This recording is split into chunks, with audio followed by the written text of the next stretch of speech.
con nuestros usuarios, con nuestros ciudadanos, para nosotros es terriblemente doloroso. Nos plantea un conflicto realmente potente a la hora de decir, me meto en esto, lo dejo y sigo como estoy. Cuando los médicos, y especialmente en este caso los de atención primaria, llegamos a una huelga es porque la situación es límite y desesperada, ¿vale? Yo no os voy a engañar con los resultados de la huelga. Seguramente muchos todavía estáis viendo las enormes deficiencias que tiene el sistema. Esta huelga lo que ha conseguido es, de nuevo, repito, poner el foco sobre un nivel de atención que estaba de toda la vida muy abandonado y, digamos, que poner una primera piedrecita en algo que tiene que desarrollarse, lamentablemente, a través de muchos años. El sistema de repente no mejora porque hagamos una huelga. Donde faltan 200 médicos, de repente no van a salir de debajo de las piedras.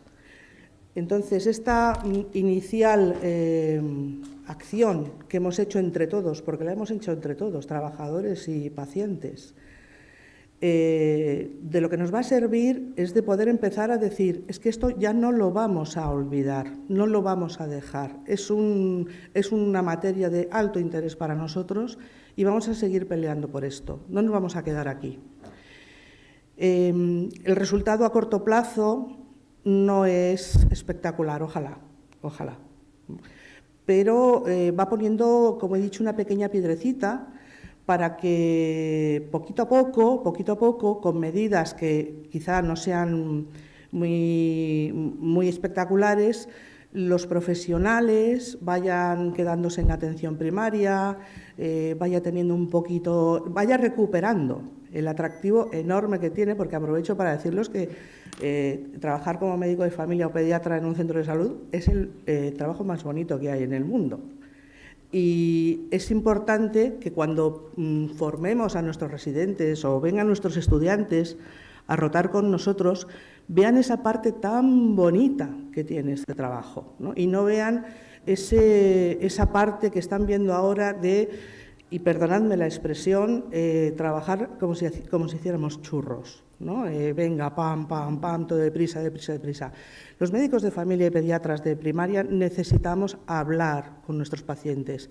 Y una de las cosas que hemos pedido realmente, por lo que hemos luchado en esta huelga, nuestra mayor reivindicación es el tiempo.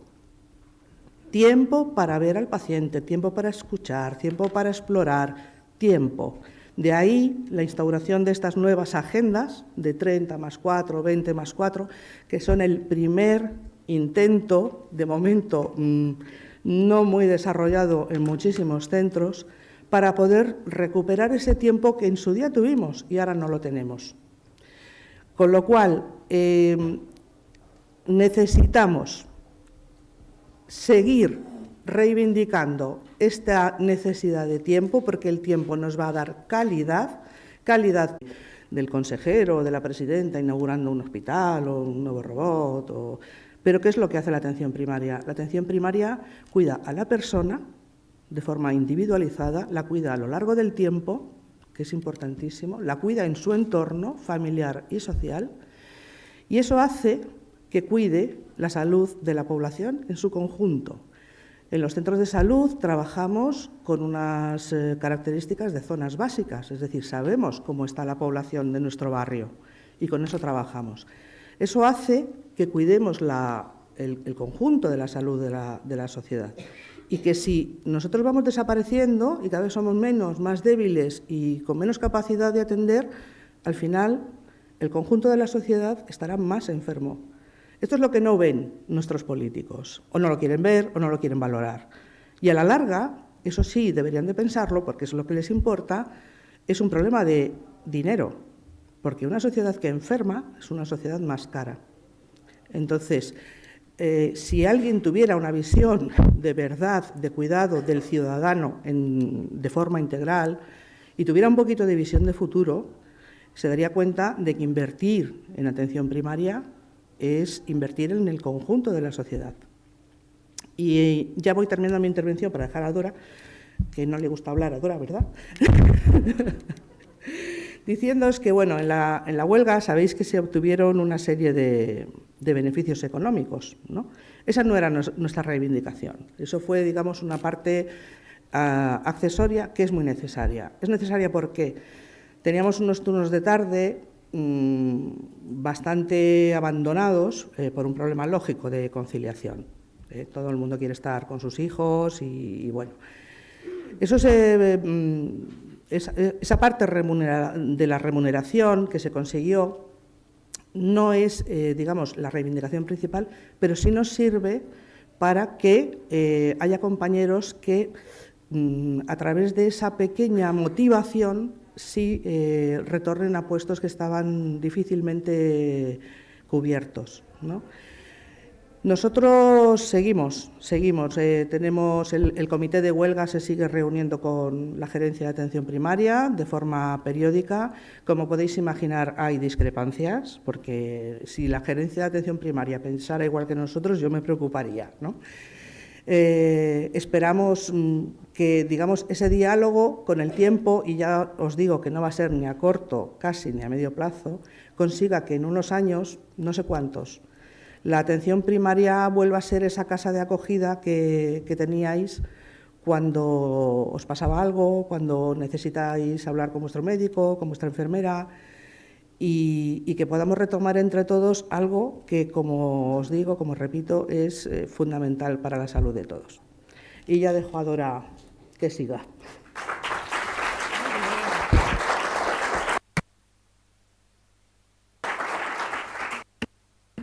Bueno, pues yo empiezo donde lo ha dejado Isabel. Seguimos luchando. Y seguimos luchando porque se planteó y se llevó a efecto una huelga que, ¿verdad, Alfonso?, se venía cocinando a fuego lento en una freidora de aire sanitaria durante muchos años. El descontento de los médicos de primaria era algo flagrante y ese descontento se estaba viendo ya no solamente en la huida de los médicos y de los pediatras de los centros de salud, sino en nuestra salud, en el número de bajas laborales, que está, vamos, por encima de cualquier otro colectivo profesional, en el número de personas que estaban en tratamiento psiquiátrico, psicológico, entre el colectivo de médicos y pediatras de atención primaria. Incluso, si me apuráis, suicidios. Es decir, que nos estábamos volviendo tarumbas, que aquello era insostenible.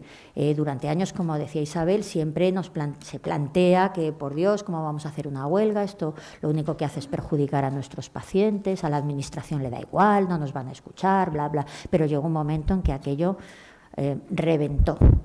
Planteamos la huelga por ese motivo, porque no podíamos más. La finalidad de la huelga, como ha dicho Isabel, era, de una parte, acabar con la sangría. Nosotros teníamos hecho el análisis desde hace muchísimo tiempo de lo que ocurre y por qué hemos llegado a esta situación y por qué cada vez menos profesionales querían venir a atención primaria y, por consiguiente, cada vez teníamos más sobrecarga y cada vez menos profesionales y la pescadilla que se mordía la cola. Entonces, la primera finalidad de la huelga era conseguir que esa sangría finalizara.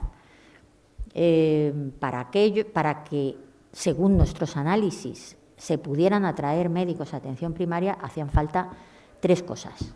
En primer lugar, medidas de conciliación. El turno de tarde, aunque a todo el mundo le gusta mucho, a la que más parece ser a nuestra presidenta emperatriz de la comunidad, el turno de tarde le gusta mucho a todo el mundo, menos a los profesionales.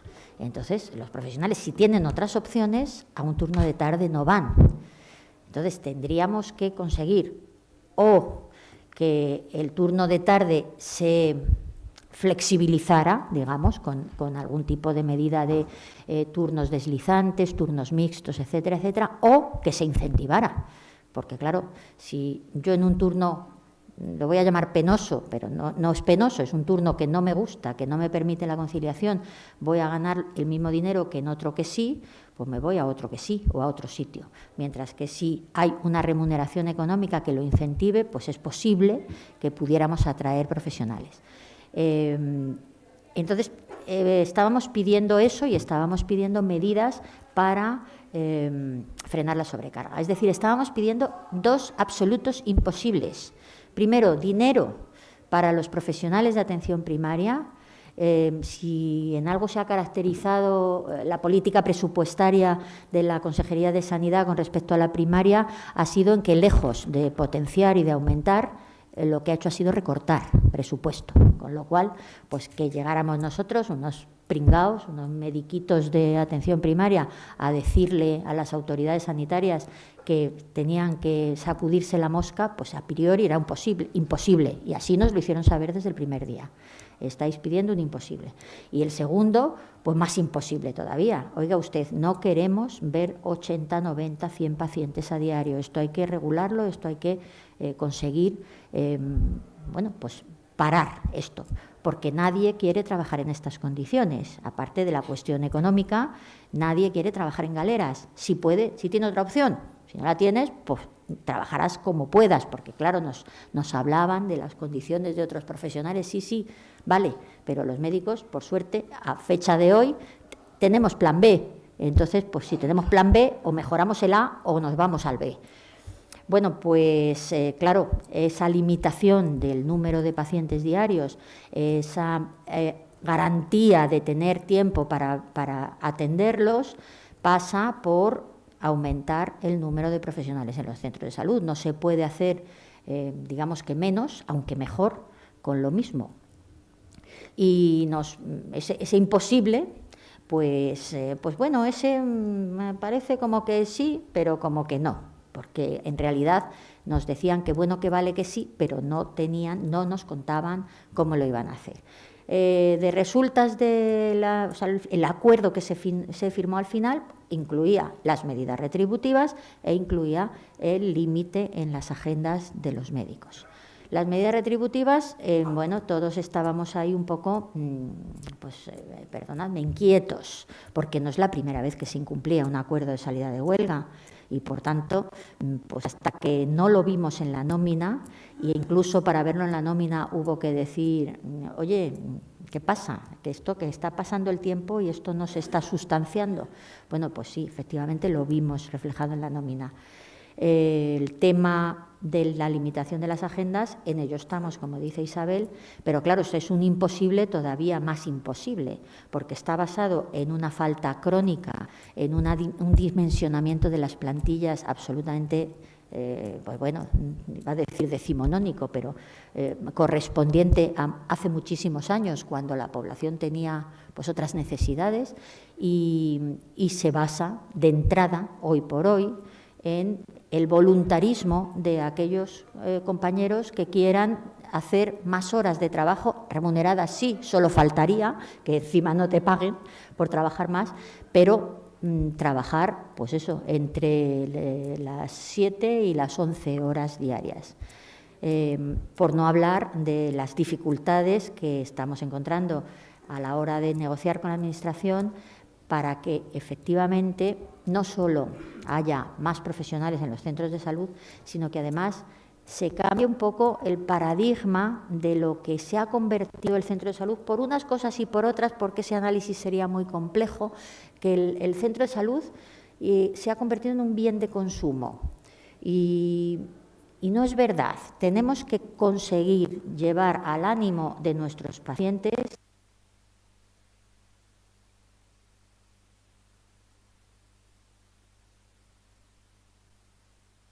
Cambiamos, venga.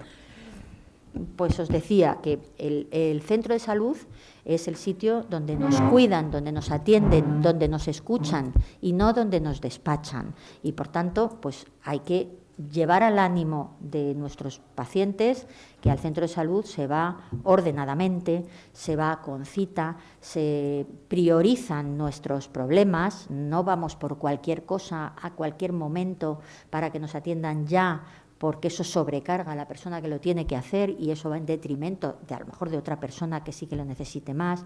Y claro, como lo que se nos ha dicho y repetido y cada campaña de gripe lo oímos, no, vaya usted al centro de salud, vaya usted al centro de salud, vaya usted al centro de salud. Bueno, sí, vaya usted al centro de salud, pero con cabeza y con organización y sabiendo que nos van a dar la atención que necesitamos en ese momento. ¡Ay, Dios mío! Perdón. El teléfono que me está sonando, perdón. Bueno, pues sin más que deciros que efectivamente queda mucho por hacer. El tema retributivo nos queda también una coletita que arreglar, porque... ¡Cállate, por Dios!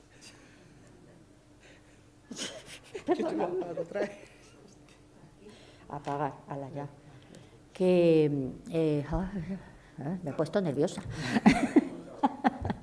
Que el tema retributivo nos queda todavía, que eso se quedó un poco en el aire, un incentivo para los médicos que elijan trabajar en lo que nosotros llamamos centros caídos, que son aquellos que tienen, pues, hablábamos de un 25% de ausencias, pero es que hay centros en la Comunidad de Madrid que tienen un 50% y más de ausencias de médicos en su plantilla. Así no se puede trabajar. Entonces, evidentemente, si un profesional sabe que en este centro hay 20 médicos y solo están trabajando 8, pues no va él a ser el 9, porque sabe que va a, como os decía antes, a galeras. Pero a lo mejor si a ese médico le dicen, si vas a este centro de salud vas a ganar X euros más que si vas a este otro, pues puede ser un incentivo y podemos conseguir rellenar esos centros de salud. Eso quedó en el aire, pero lo tenemos que abordar y vamos a ello. Y en cuanto a lo de las agendas, como dice Isabel, seguimos luchando, no tiramos la toalla, porque aunque es difícil, no es imposible y estamos convencidos de ello. Muchas gracias. Vamos a dar paso a los compañeros que tienen otro tipo de experiencia de acción que ha sido novedosa, pero que puede que venga bien repetirla. Entonces, sube Alfonso López García de Viedma, en ausencia de Jaime Roel, que está malito, y Elena Tutor Pellicer Palacín.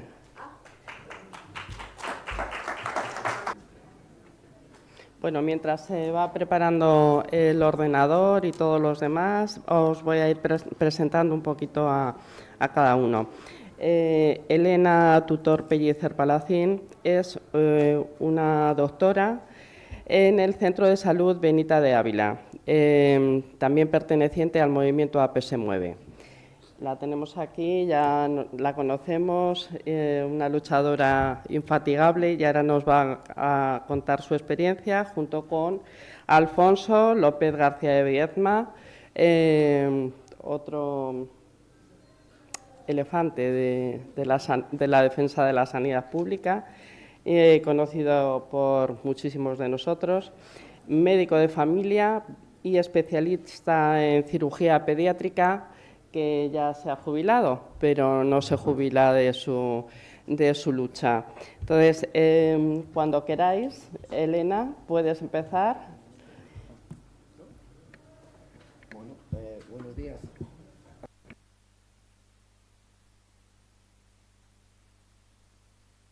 Bueno, pues buenos días.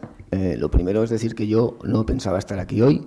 Aquí estaba ahí como invitado y como oyente, porque como ya os ha explicado, pues yo ya llevo jubilado 2 años y no me parecía que era la persona que debía estar aquí representando cuando hay compañeros en activo y luchando.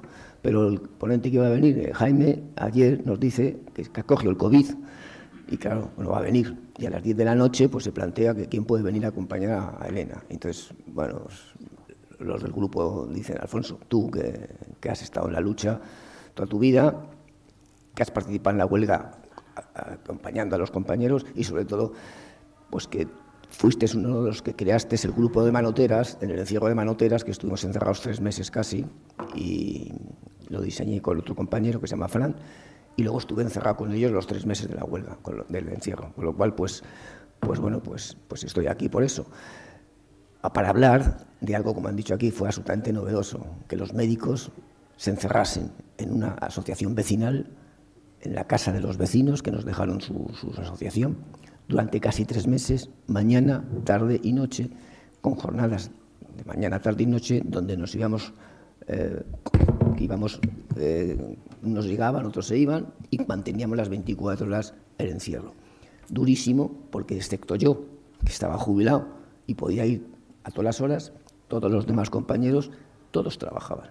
Hacían sus días de huelga, sus días de mínimos, y luego se venían al centro por la tarde, por la noche, por la mañana, atendiendo familias, atendiendo sus deberes profesionales y atendiendo el encierro.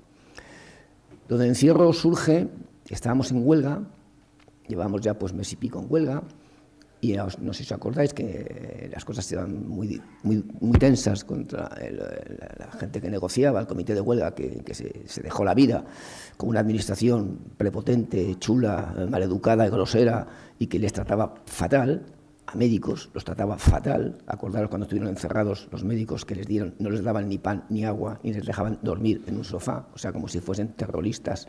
Eran médicos, doctores, malísimamente maltratados.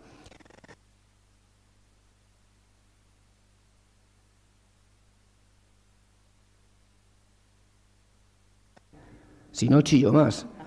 En Navidades se plantea pues una especie de stand-by, ¿os acordáis? Bueno, llegan las Navidades, no sé qué, y antes de las Navidades se corta la huelga con el compromiso de volver después de Reyes. Esa medida a muchísima gente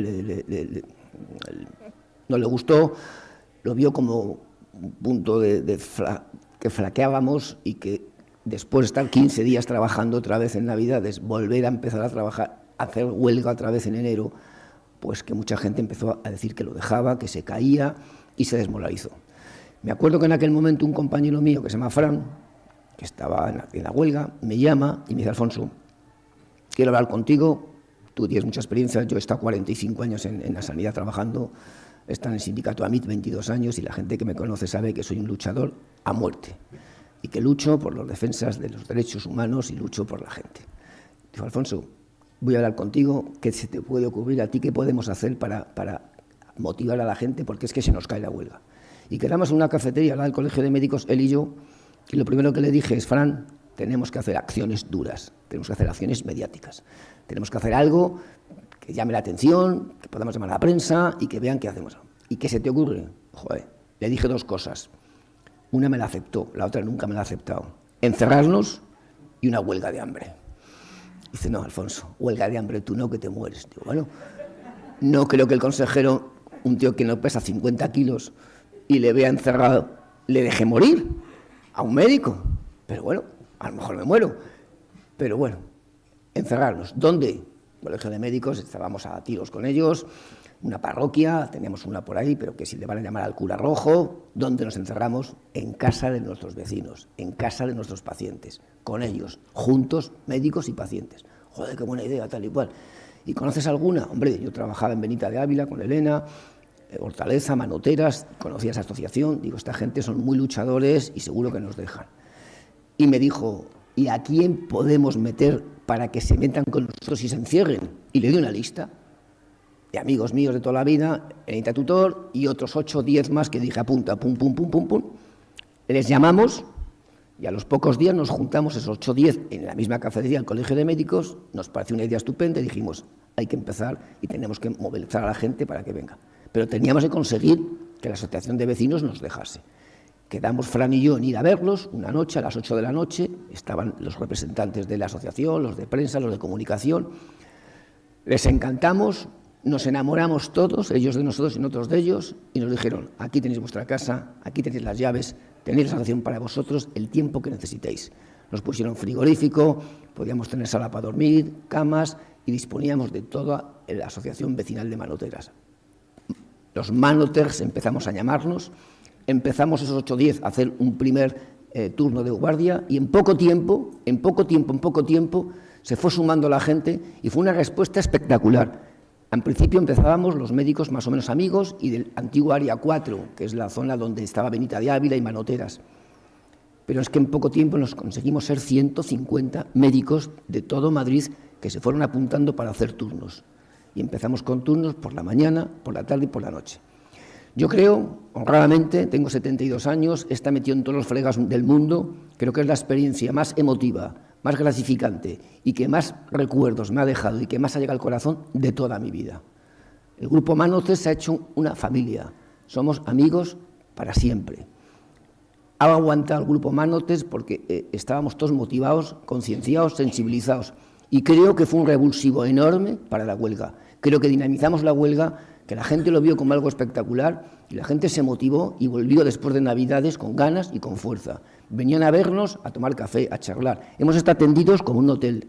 Hay que felicitar al pueblo de Manoteras y a la región de Manoteras, nos han tratado como a sus hijos, nos traían comida. No hemos tenido que gastar en comida en 3 meses nada.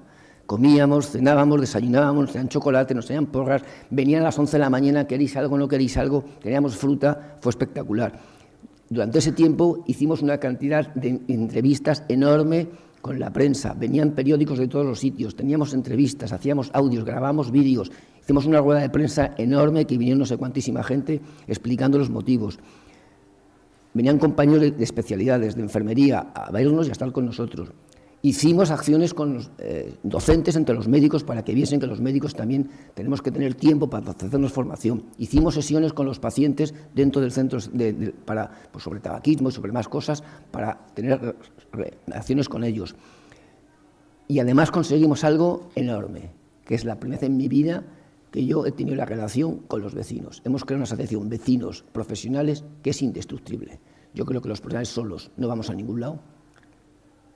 Ya lo hemos visto, hay que hacer huelgas durísimas y a ver cómo acaban. Los vecinos solos poco van a los lados. Me estoy acordando de Abrantes, estuve hace poco tiempo con ellos. Están desesperados, centro de salud que lleva 3 años todos los jueves manifestándose. De 8 médicos de la mañana tienen 3 y de 8 médicos de la tarde tienen 0. Y así llevan 3 años. ¿Y que están consiguiendo los pobres? Que les tomen el pelo. Pero juntos, profesionales y vecinos, vamos a ir a ganar y vamos a ir a por ellos.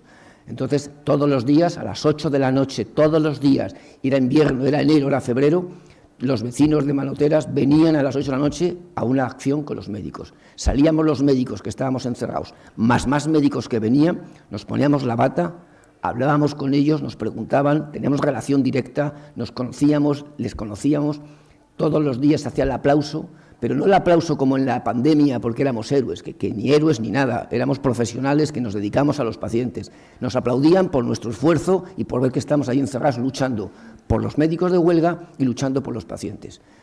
Cantábamos una canción que se llamaba Resistiré, con una letra adaptada a atención primaria, la cantábamos con ellos con una hojita. Y luego algunos médicos escribimos un diario, se llamaba Diario hasta los Folendos, donde X médicos comentábamos nuestra vivencia con la huelga, y yo fui uno de ellos. Y todos los días leíamos un artículo de ese libro. Con la canción de Resistiré, mi hija, que es bailarina, que es coreógrafa, nos hizo una coreografía con un baile que hemos ido representando por todo Madrid, bailando los médicos con las batas, la canción de Resistiré, diciendo que aquí resistimos. Creamos el SUME, que es Servicios de Urgencia de Médicos Encerrados, y fuimos extendiendo lo que hacíamos en Manoteras en todos los barrios de Madrid. Fuimos creando en Prosperidad, en Carabanchel, en Abrantes, en sitios. Íbamos a las reuniones vecinales con los vecinos. Yo jamás he estado en reuniones vecinales con los vecinos. Yo me pasé, desde que acabó el encierro y la huelga hasta las elecciones de mayo, haciendo bolos como los políticos. Ellos hacían sus correas que hacían para hacerse publicidad y hacer sus programas, y yo iba por las secciones vecinales que me llamaban a nosotros y a los de Manoteras, e íbamos allí a hablar con los vecinos, a contar el programa y a intentar sensibilizar a la gente, intentar que la gente entienda cómo está la sanidad pública, que la gente entienda que hay que luchar hasta el final, que hay que luchar porque es la salud, es un derecho que tenemos, lo tenemos ganado en la Constitución, lo pagamos con los impuestos, y todo el mundo tiene que tener ese servicio de salud, viva donde viva, independientemente de su sexo, de su religión y de su sitio donde vive. El de Manoteras, el de Abrantes y el de la Capitana y el Bernabéu tienen que tener el mismo seguro de salud para todos, y están abandonados, y tenemos que estar unidos médicos y vecinos para conseguirlo, y lo conseguiremos. No ha salido bien la votación, hemos perdido, pues no pasa nada, aquí no se deprime ni el tato, aquí vamos a estar otros 4 años trabajando a lo bestia hasta conseguir que dentro de 4 años ganemos y entienda la gente que así no se puede estar. La salud es primordial, y si hay que morir luchando, moriremos, porque yo prefiero morir luchando por tener salud que morir abandonado porque me ha abandonado el sistema público. Me muero igual, pero de otra forma me muero feliz, contento y con dignidad. Dignidad, palabra que no conocen nuestros representantes políticos. Así que, os lo digo, feliz de haber estado en Manoteras y de luchar por todos vosotros. Muchas gracias.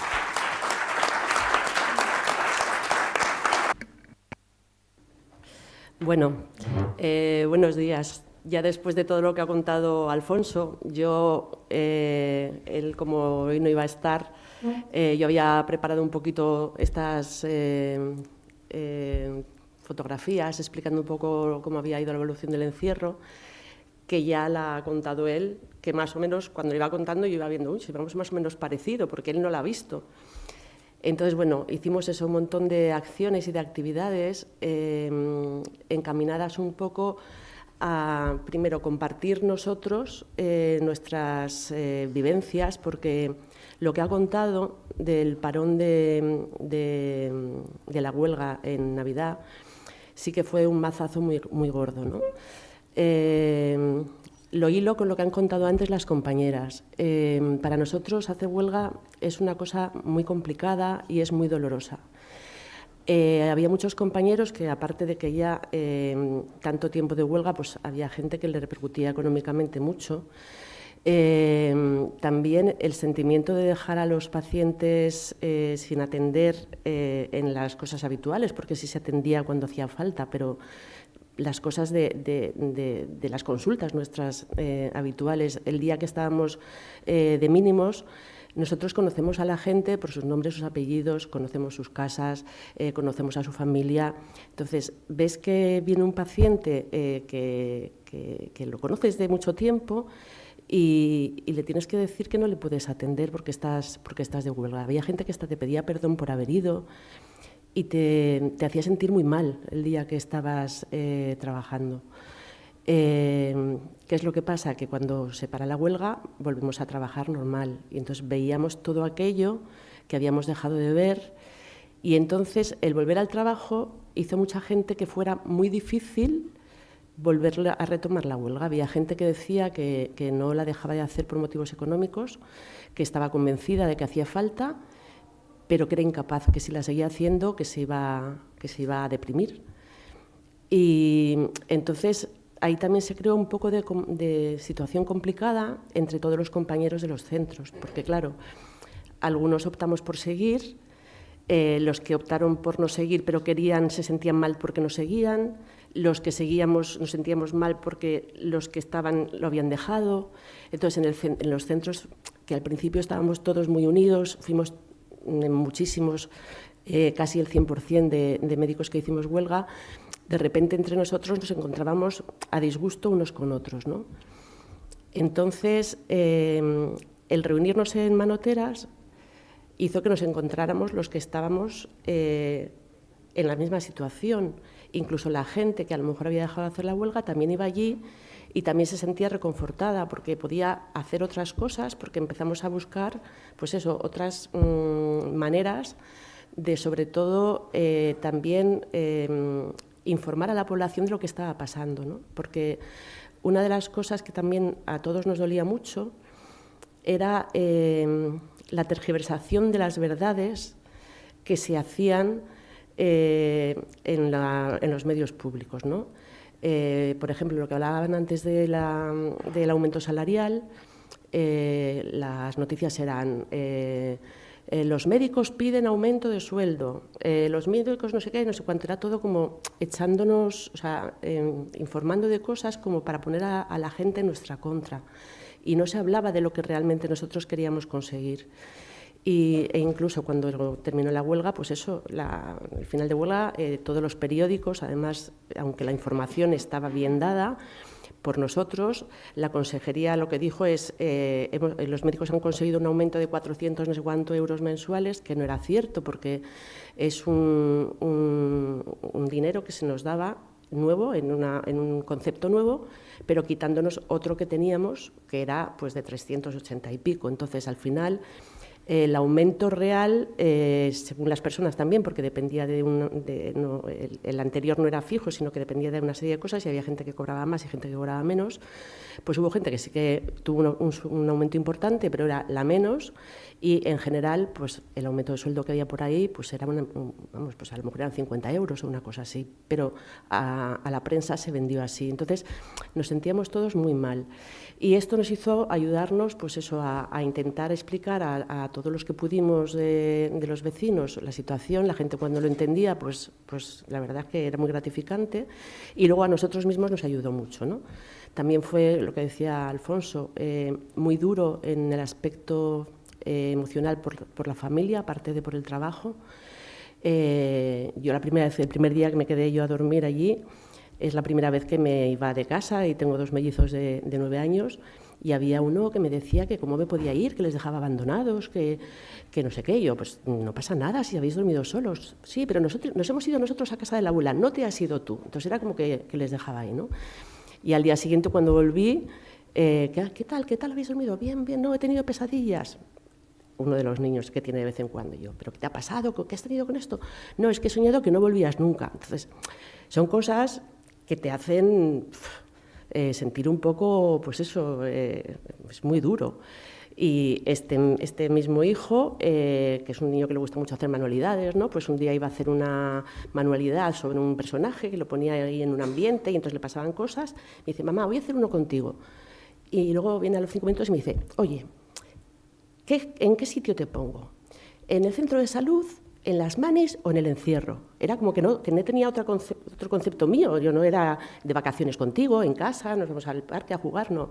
Entonces fue mucho desgaste, ¿no? Y el encierro fue un revulsivo que la verdad es que nos ayudó muchísimo.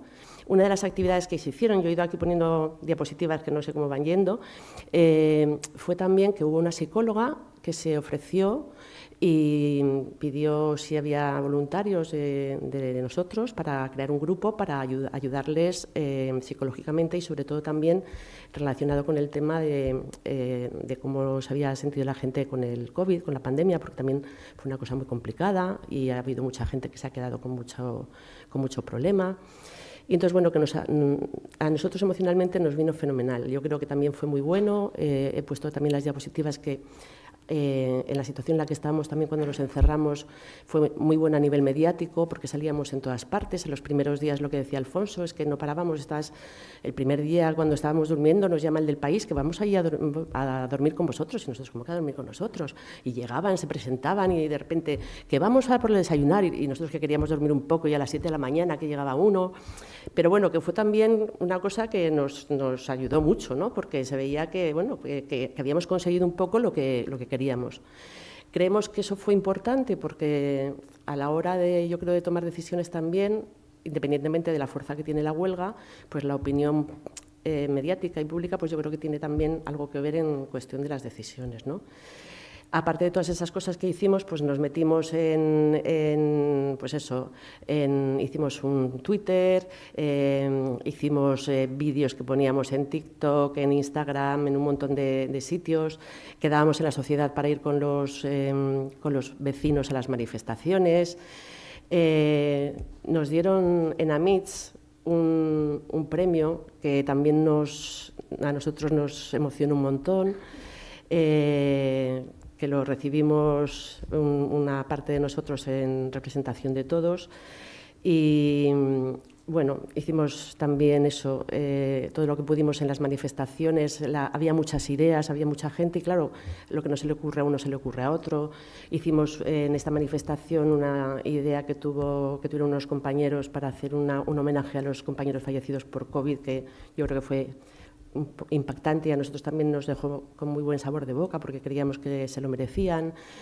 Esto es pues lo del SUME. Aquí está nuestra Gloria infatigable, que es una vecina que tenemos aquí sentada delante, que no ha parado, ha estado... Vamos, yo no sé qué hubiera sido Gloria con 20 años, es que hubieras estado todos los días en todas partes, porque casi estaba ahora. Y bueno, hicimos también un encuentro, esto es una cosa que lo hablamos entre nosotros y nos costó un poco tomar la decisión, pero decidimos que queríamos invitar a los políticos a hacer un desayuno con nosotros para que les pudiéramos explicar la situación de primera mano. Vinieron todos los partidos políticos, excepto PP y Vox, y bueno, les entregamos un dossier con documentación y con datos objetivos, y bueno, ahí quedó. Fueron pasando los días, he puesto muchas fotos de los días porque yo quería que la gente, pues, no sé, apareciera, aunque fuera un poquito. Lo que ha dicho Alfonso, hicimos talleres para los médicos, pues de ecografía, de suturas que había salido antes, acompañamos a los vecinos en cosas que organizaban ellos con todo el amor del mundo porque nos parecía que teníamos que estar allí. Y bueno, pues eso, fueron pasando los días y los días y los días, los bailes que comenta Alfonso, que lo hizo su hija, que lo hacíamos por todas partes también. Y bueno, pues un poquito así. Quería no dejarme a Miguel, el fotógrafo que tenemos también en todas partes como Gloria.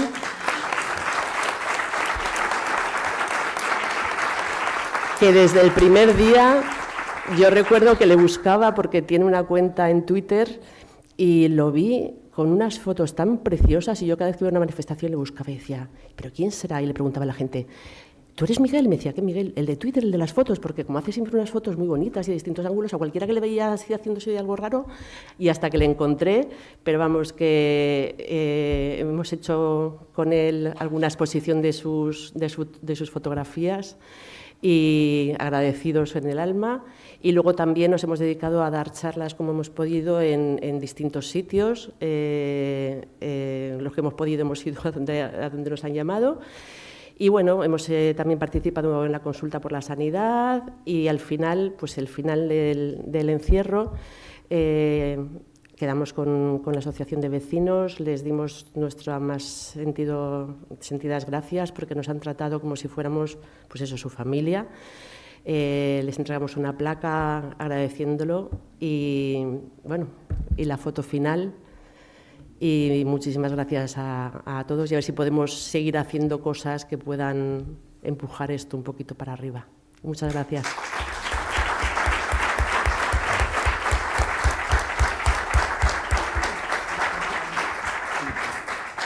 Sí, antes de acabar, y como hemos estado haciendo agradecimientos a una serie de personas muy queridas por nosotros, no me gustaría acabar sin agradecer a dos personas que para mí y para nosotros han sido claves tanto en la huelga como en el encierro, que son Maite, que es una enfermera que se fue disfrazada de la muerte, que ha llevado por toda Madrid y por toda España la bandera de la muerte, pasando un calor que se moría.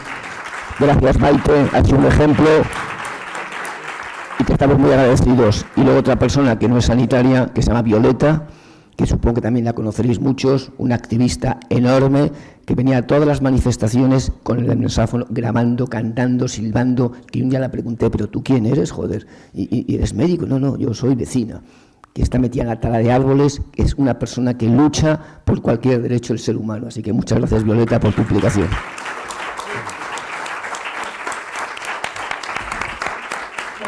Bueno, muchas gracias a vosotros. Un placer teneros cerca.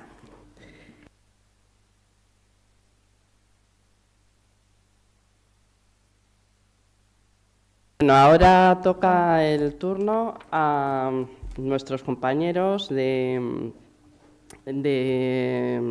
vecinos y vecinas de barrios y pueblos. Compañeros que hemos tenido que escoger entre muchos y todos o casi todos de igual importancia y ninguno más ni menos. Simplemente teníamos que elegir y hemos elegido a los que llevan una lucha y una acción más sostenida en el tiempo, aunque a ver, que hay más, pero no hay más capacidad ni más tiempo. Y entonces os vamos a poner aquí en la mesa a personas que todos conocéis de sobra de esta lucha por la sanidad pública y de miles de luchas donde haya que pelear por los derechos humanos y los derechos en general. ¿Subís, compañeros? Os voy presentando mientras tanto. No hace falta que se les presente, seguro les conocéis a todos desde hace muchísimo tiempo, pero, por supuesto, yo los voy a presentar como Jorge Aranda Arana, de la Asamblea de Vecinos y Vecinas de la Asamblea Popular de Carabanchel, bregado en 1000 luchas, y a José Luis Yuguero de Blas, de Latina en Defensa por la Sanidad Pública, bregados en más historias todavía, si se puede. Lo digo porque es un poquito mayor, nada más. Y seguro que ha sido siempre igual que soy. Os van a contar cómo son sus luchas en sus distritos y en todo lo demás. Gracias. Muchísimas gracias a todos y a todas. Gracias, Paloma, por la presentación y, en general, a vecinos y vecinas por darnos la oportunidad de estar aquí y compartir la posibilidad de poner en común y de colectivamente, entre todos y todas, ver cómo seguimos construyendo y seguimos defendiendo la sanidad pública. Yo, la parte descriptiva quizá es la que menos me interesa. Lo que quería era pues poner en contexto y, ya digo, aprovechar este espacio para ver, desarrollar la posibilidad que nos da estar aquí juntos y juntas esta mañana para ver cómo seguimos defendiendo la sanidad pública, qué lecciones podemos extraer, qué se deduce de toda la experiencia enorme que hoy se atesora aquí de los distintos territorios en lucha, para ser más eficientes, para ser mejores en la lucha en defensa de la sanidad pública, ¿no?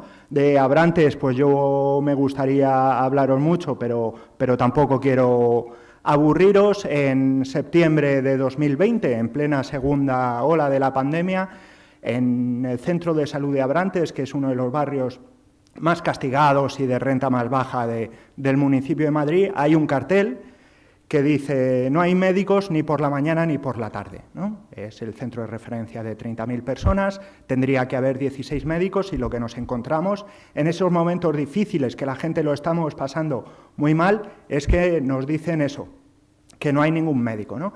Y quienes llevamos un tiempo trabajando en el tejido social del conjunto del distrito, lo que se nos pone encima de la mesa, la reflexión que tenemos es que la quería compartir porque estoy seguro que a muchos y muchas que tenéis una implicación enorme en vuestros territorios también la tendréis, ¿no? Y es, oye, esta situación genera un malestar enorme, hay una cantidad enorme de dolor y sufrimiento detrás de esta situación, de que haya un centro de salud sin ningún médico. ¿Cómo conseguimos ese dolor y ese sufrimiento revertirlo? ¿Cómo transformamos ese dolor y sufrimiento en movilización, en tejido social, en protesta, ¿no?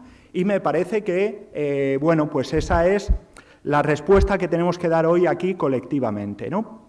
Me parece que no hay soluciones mágicas, que no hay bálsamos de fierabrás, no hay cosas que digas, si hago esto lo consigo. Lo que hay es precisamente todo lo contrario, y un trabajo invisible, anónimo, en muchos casos de hormiguita, pero que es extraordinariamente necesario, ¿no?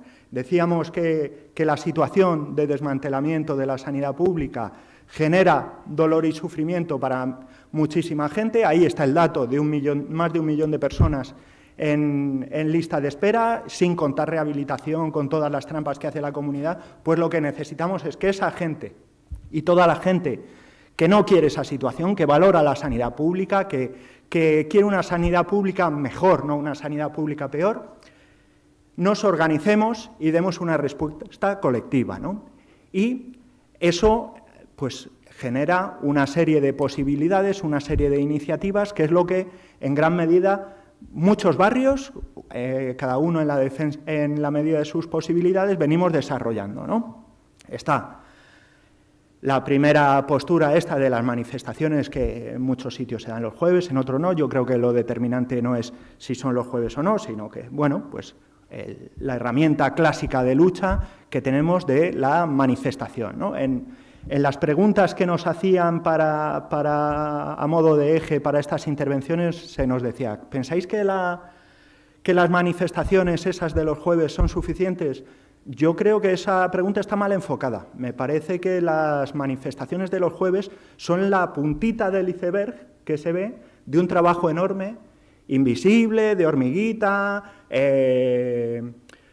muy de tapadillo, que no abre titulares y tal, pero que es extraordinariamente necesario y que es la clave en la defensa de la sanidad pública, que es orientarnos a nuestros vecinos y vecinas, a la gente que, mira, no voy a entrar ahora en a quién ha votado, de si ha votado, de no ha votado, de qué piensa de política internacional, no sé qué.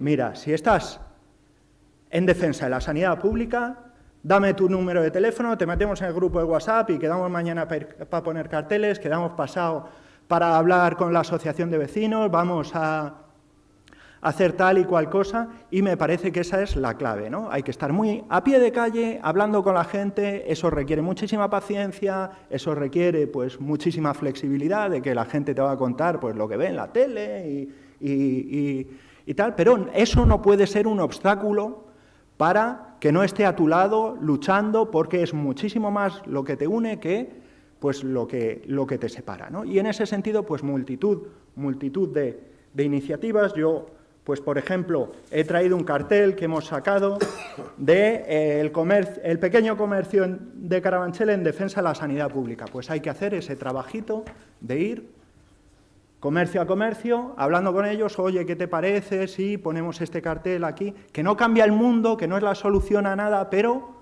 suma, construye, da una imagen de cuando vas a hacer la compra, a ver, pues mira, aquí, aquí y aquí están a favor de la sanidad pública y lo manifiestan públicamente. Eso te cambia un barrio, eso genera una situación distinta, eso abre conversaciones en el bar, en la frutería, etcétera, etcétera, ¿no? Y sobre todo yo creo que tenemos que ser inteligentes y tenemos que ser extraordinariamente firmes en nuestras convicciones, en la defensa de la sanidad pública, y extraordinariamente flexibles en cómo hacemos las cosas. Yo hablando con compañeras que están en territorios, pues que en muchos sitios no es como Carabanchel, que hay un grupo magnífico de compañeros y sobre todo compañeras luchando, sino que hay gente pues que en su pueblo está muy sola, ¿no? Pues mira, pues si no puedes hacer manifestación porque ves que saldría muy chiquitita y en lugar de sumar desmoralizaría, si lo de hacer una acampada pues se te va enorme, vamos a ver qué otras cosas pequeñas podemos hacer para sumar, para aportar a la lucha sin que tú lo pases mal. Pues, ¿qué te parecería, por ejemplo, poner una mesa en la entrada del centro de salud o en la plaza del pueblo recogiendo firmas o recogiendo reclamaciones, no solo por la reclamación en sí, no solo por la queja, sino por hablar con la gente, porque tantísima gente como hay afectada vea que no está sola, sino que ya hay alguien que se está movilizando, que está organizando para dar una respuesta. Pues me parece que esas cosas son importantes y que este espacio sería muy útil si nos sirve para coordinar eso, ¿no? Pues la compañera en Manzanares está muy sola. ¿Quién puede ir la mañana del sábado a Manzanares a estar con ella poniendo la mesa? Pues alguno o alguna podemos. Pues eso sería un gran avance. No, mira, pues que tu vecino dice que le dan cita para muy tarde y es escandaloso no sé qué, hazte un vídeo y lo subimos a redes sociales. Pero es que yo no tengo redes sociales, no te preocupes, vecinos y vecinas, tiene un grupo de gente majísima de redes sociales que puede subir eso y puede hacer saber a amplios sectores de la población que están dando cita en dermatología para el 2025. Pues eso es importante, eso también es luchar. Y tenemos que combinar ese trabajo de hormiguita con las movilizaciones a distinto nivel, a nivel de barrio, las movilizaciones exitosísimas que yo creo que ponen encima de la mesa y que son un triunfo que hemos tenido tanto en noviembre como en febrero, que demuestran que es posible, que demuestran que ese descontento se puede transformar en movilización y es un problemón enorme el que hay en Madrid con la sanidad pública. Lo que pasa es que está invisibilizado. Lo que pasa es que los medios de comunicación nos llenan la cabeza y nos ponen una agenda que no es la de las necesidades de la mayoría social. Pero existe. Cuando tú le dices a la gente, ya digo, independientemente de a quién vote, independientemente de cuáles sean sus sensibilidades en otro sentido, oye, la sanidad pública es una conquista social enorme, una conquista civilizatoria enorme y no podemos dejar que la machaquen, es mira cómo está el centro de salud, qué vergüenza. Esa idea conecta con amplios sectores de gente. No tenemos por qué conformarnos con ser minorías. Hay mucha gente afectada. Tenemos que buscar organizar ese descontento. Hay sectores importantes que todavía están muy por explorar. Me refiero al tema de los y las pediatras. El movimiento que ha habido en Vallecas de familias en defensa de los pediatras es una cosa que tenemos que conscientemente orientarnos hacia ellos y ellas y buscar alianzas. Cuando hacemos un análisis del movimiento en defensa de la sanidad, hasta ahora sacamos una serie de... Bueno, que adelante, que merece la pena, que es maravilloso lo que estamos haciendo y tenemos que sacar toda la inteligencia para ser más eficientes y organizarnos mejor. A todos. Bueno, la verdad es que este no es mi ambiente aquí arriba. Me gusta más estar abajo en el megáfono y dirigiendo al público en general, ¿no? Creo que Jorge ha planteado unas cosas y yo voy a provocar otras. Quiero provocarlo porque creo que este es un espacio para hacerlo. Y además es algo que tenemos que empezar a discutir a fondo. Nosotros tenemos un 10 de gente alrededor de la defensa de la sanidad pública. Sois todos vosotros, más algunos otros profesionales. Tenemos una información, unos datos y unos argumentos montados en torno a la defensa de la sanidad pública que son irrevocables por ningún lado. No aguantarían el menor debate con ninguno de los políticos que están defendiendo todas las agresiones de la sanidad pública. Lo cual plantea un problema, porque hay un montón de gente de la población que no está, que no les llega. Y ese es un reto, eso es un problema. Un problema que tenemos que ver y que tenemos que solucionar. Evidentemente, todo lo que dice Jorge lo hemos hecho. Nos hemos dirigido a la gente, hemos hecho un movimiento absolutamente participativo, transversal, intentando buscar al mayor número de gente posible que apoye, invitando a los vecinos y haciéndoles cómplices de nuestras tareas. Es decir, íbamos a nuestras asambleas, nosotros empezamos en marzo del 21, y llevamos 30 y tantos meses de lucha en el barrio. Los pasquines los repartían los vecinos. Los carteles los ponen en cada uno de los portales y demás. El movimiento que hicimos a través de los pequeño comercio en defensa nuestra, ¿no? Que ya venía de otra época, pues yo estoy trabajando en la Red Solidaria Popular Latina Carabanchel con gente en exclusión social y ya habíamos hecho un trabajo a partir de ahí, empezamos, ¿no? Porque fundamentalmente lo que queremos es que los protagonistas de la defensa y del trabajo sean los propios ciudadanos. Por eso llevamos una batalla muy importante en que se defienda el derecho de la sanidad, al margen de los problemas políticos. Es decir, uno de los problemas que nos enfrentamos al principio era Ayuso dimisión como eje de toda la movilización y nosotros no estábamos de acuerdo. Estábamos de acuerdo en la defensa de la sanidad pública para todas y para todos. Eso acercó a un montón de gente que incluso había votado a otras opciones políticas, no las nuestras, al movimiento, porque evidentemente se veían afectados. Hay un montón de datos que para la gente no les sirve para nada, para ellos no les sirve, ¿no? Pero sí les sirve el que no tengan el médico de toda la vida. Y les indigna y les llama a movilizarse mucho más, ¿no? Por el tema. Esas son las cuestiones que tenemos que ver.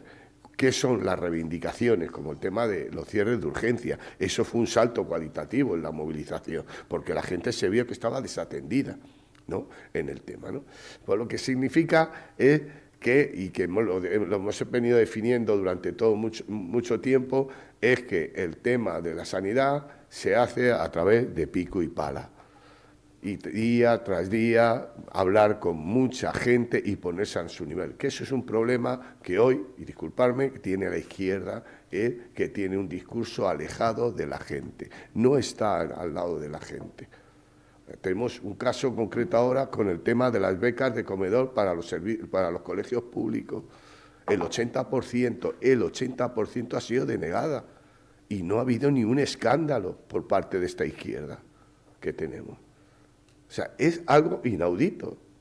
Y pasa lo mismo con la IMV, y pasa lo mismo con la renta mínima de inserción, y que pasa lo mismo que se está más o menos marginando el tema de vivienda. O sea, son problemas que, producto de la nueva modificación del capitalismo neoliberal y demás, que nos está haciendo que seamos cada vez con una filosofía más individual y destruir todo lo público, esa izquierda no está dando la talla y no está abajo. Y ese es un problema gravísimo que tenemos que conquistar. Yo hablaba ayer, y que creo que los debates posteriormente tenemos que rescatar, hablaba ayer de que nosotros, por lo menos yo no recuerdo que en la época del franquismo estuviéramos diciendo abajo Franco todos los días y los franquistas no sé qué, no sé cuánto. Estábamos luchando por derechos, el derecho a reunión, el derecho a nuestra huelga, la defensa de convenios. Estábamos todos los días y ganábamos a gente para la lucha, para la defensa de esos derechos. Luego vino otra cosa. Pero ahora yo creo que estamos en esa situación. Todos los ataques que tiene y esa filosofía de lo individual, que es preferible tomarse una caña en medio de la calle cuando nos da la gana, antes que defender la sanidad pública, es un discurso que tenemos que romper, porque hay que ir a lo común, a la defensa de lo colectivo. Nuestra gente, fundamentalmente en nuestra asamblea, lo que hemos intentado es hacer lazos de familiaridad entre nosotros, es decir, hacer una red entre la gente que viene a las concentraciones y ayudarnos entre nosotros, porque es la única manera de entender que esto es un trabajo colectivo, de pico y pala, pero colectivo. Es decir, lograr las manifestaciones que hemos hecho no es una cuestión de suerte. Es una cuestión de entender qué es lo que mueve a la gente y del trabajo que hay que hacer. Por ejemplo, a mí me parece un trabajo extraordinario y que hay que desarrollar el trabajo de Valleca de familia por la defensa de la pediatría. Es algo que hay que ver y muy importante a desarrollar. Por ejemplo, extenderlo a las AMPAs. De cómo les puede afectar a todos los niños. Nosotros en el distrito de Latina hemos estado, me parece que un mes, con un pediatra para 234.000 personas. Un pediatra. Es una barbaridad. Y eso sí le llega a la gente. A la gente no le llega el tema de datos, de inversión, de no sé qué, que hay que manejarlos, pero entre nosotros y demás. A la gente lo que le llega es de que no tiene a su doctora de toda la vida y ahora no sabe con quién le toca. Eso sí le llega. Por ejemplo, que hablaban la acompañante, el problema de hablar. Creo que los médicos tienen una gran batalla. No solo hablar para curar, que hablando y cogiéndole la mano cura, sino también que le expliquen los problemas que tienen ellos como profesionales. Y no me vale que te van a levantar una sanción y más. Bueno, bien, a alguno que le levante una sanción, ¿no? Pero es fundamental que esa persona tan cercana, que es su enfermera, su doctora, hable y le explique que nos están robando algo muy importante, y que hay que defenderlo con uñas y dientes todo. Ahora estamos en un momento un poco delicado, producto de las elecciones de la Comunidad de Madrid, las elecciones generales y demás, pero hay que seguir peleando. Esto no podemos dejarlo ni un segundo. Y evidentemente nos costará otra vez coger el ritmo que dejamos, pero lo vamos a lograr, nada más.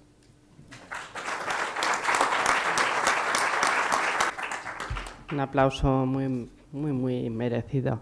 Tendremos oportunidad de seguir hablando de estos temas en los grupos de trabajo que van a continuación.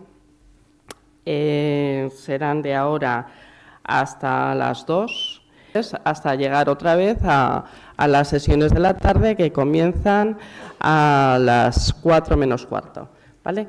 Entonces, ya a trabajar un poquito y seguimos.